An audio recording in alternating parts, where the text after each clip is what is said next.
Welcome back guys, स्वागत है आपका एक बार फिर से सत्यम ट्रिक क्लासेस में। दोस्तों, आज अपन चक्रवर्ती ब्याज के बारे में कुछ नेक्स्ट प्रॉपर्टीज़ के जो क्वेश्चन बन सकते हैं उनके बारे में पढ़ेंगे। और आज वाले जितने भी क्वेश्चन होंगे वो अंतर से डिपेंडेंट क्वेश्चन होंगे, जिसमें साधारण ब्याज की भी बात होगी और चक्रवर्ती ब्याज की भी बात होगी। Simple and compound interest are mixed in this type questions. Okay, और ये जो क्वेश्चन है ये एसएससी का फेवरेट क्वेश्चन रहा है। और यहाँ पर जो भी जितने भी मैंने क्वेश्चन उठाए हैं वो एसएससी में पूछे गए सवाल हैं, एसएससी एमटीएस में और सीएचएसएल में और सीजीएल में पूछे गए सारे सवाल यहाँ पर मैंने उठाए हैं। ठीक है, तो आगे बढ़ने से पहले आप सभी से एक रिक्वेस्ट है, अगर आप हमारे चैनल पर नए हैं तो चैनल को सब्सक्राइब कीजिए। और अगर आपको क्लासों से फ़ायदा होता है तो आपको क्या करना है, लाइक भी करना है और अपने दोस्तों के साथ शेयर भी करना है। ओके, तो हमारा जो पहला सवाल है वो कुछ इस तरीके से है कि यदि 2500 रुपये का 2 वर्ष का चक्रवृद्धि ब्याज तथा साधारण ब्याज का अंतर 400 रुपये है तो दर प्रतिशत आपको बता देनी है।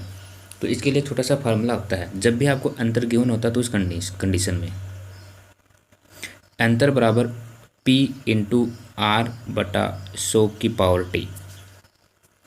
ठीक है, जब भी अंतर, P का मतलब प्रिंसिपल यानी कि मूलधन, ठीक है, R का मतलब रेट यानी कि दर, T का मतलब समय और बटा 100। ठीक है, तो इस वाले फार्मूले का उपयोग करके अपन क्या करेंगे, यहाँ पे रेट बता देंगे।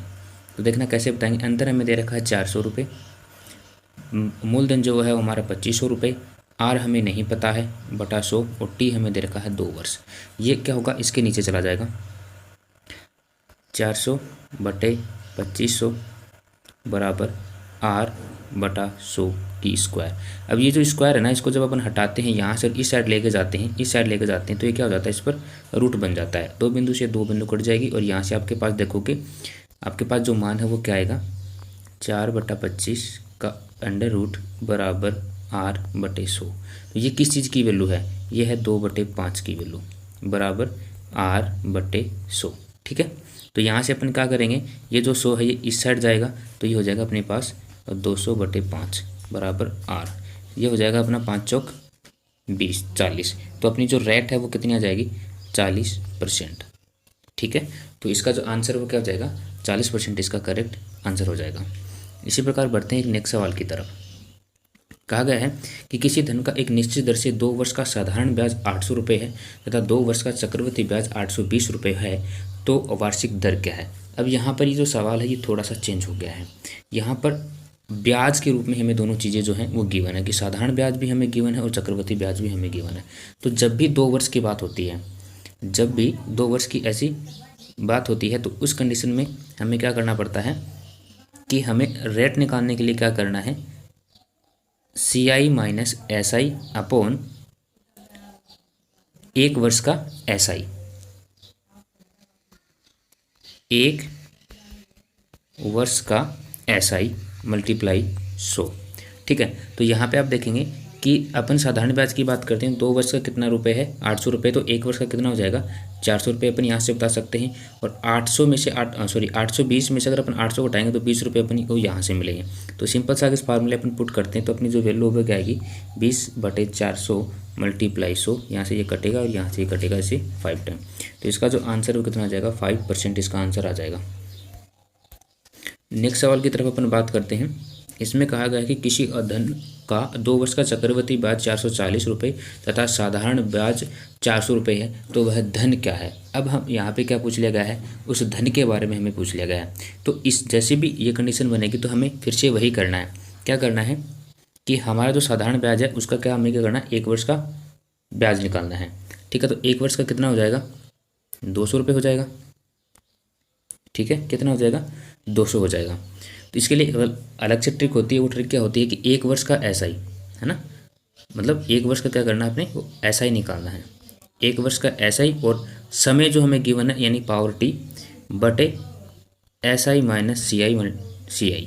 ठीक है, तो ये हमारा क्या हो जाएगा, 1 वर्ष का। जब भी हम धन निकालते हैं ना, धन निकालने की बात होती है, उस कंडीशन में इसको अपन यूज में लेंगे।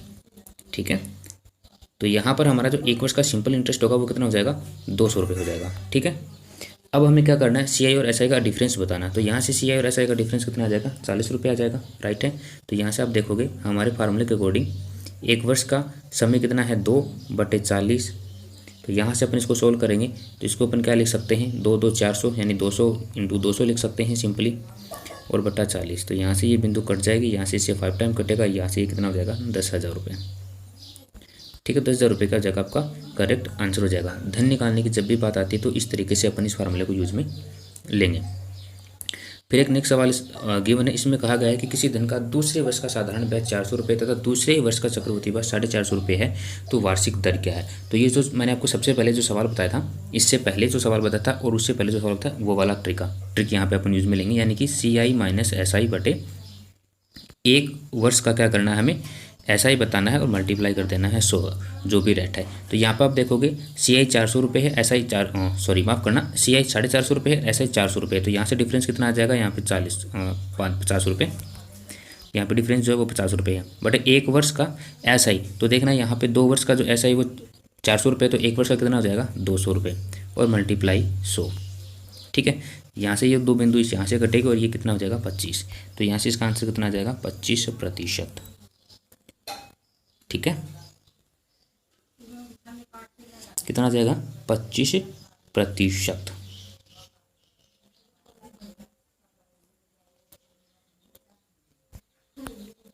इसी तरीके से अपन बढ़ते हैं एक नेक्स्ट सवाल की तरफ, और इसमें कहा गया है कि किसी धन का दूसरे वर्ष का साधारण ब्याज 800 रुपये है तथा चक्रवृद्धि ब्याज 840 रुपये, तो वह धन बताइए। अब आपको रेट नहीं बतानी है, अब आपको क्या बताना है, धन बताना है। और जब भी धन हमें बताना होगा तो हम उस कंडीशन में क्या करेंगे, SI का स्क्वायर बटे CI माइनस SI। तो SI का स्क्वायर मतलब 800 इंटू 800, सीधा लिख रहा हूँ मैं यहाँ पे, और इनका अंतर कितना है 40 का। यहाँ से ये कटेगा, इससे कटेगी 5 टाइम्स, 8 माफ़ करना 2 टाइम्स, 4 दूनी 8 20 और 8 दूनी 16। तो यहाँ से कितना हो जाएगा आपके पास 16,000 रुपये इसका करेक्ट आंसर हो जाएगा। मुझे उम्मीद है कि मैंने आपको जितने भी सवाल अभी करवाए हैं वो सारे आपको समझ आएंगे। जनरली अपन ने यहाँ पर 4 टाइप के ट्रिक्स का प्रयोग किया है, और ये जो सवाल हैं आपसे हर एग्जाम में पूछे गए हैं। जो एग्जाम में पूछे गए उन्हीं सवाल को मैंने यहाँ पे उठाया है। बाकी अपन जितने भी सवाल होंगे वो नेक्स्ट पार्ट में करेंगे। आपको बोरियत फील ना हो इसके लिए यहीं पर इसको विराम देते हैं। Have a good day, thank you so much.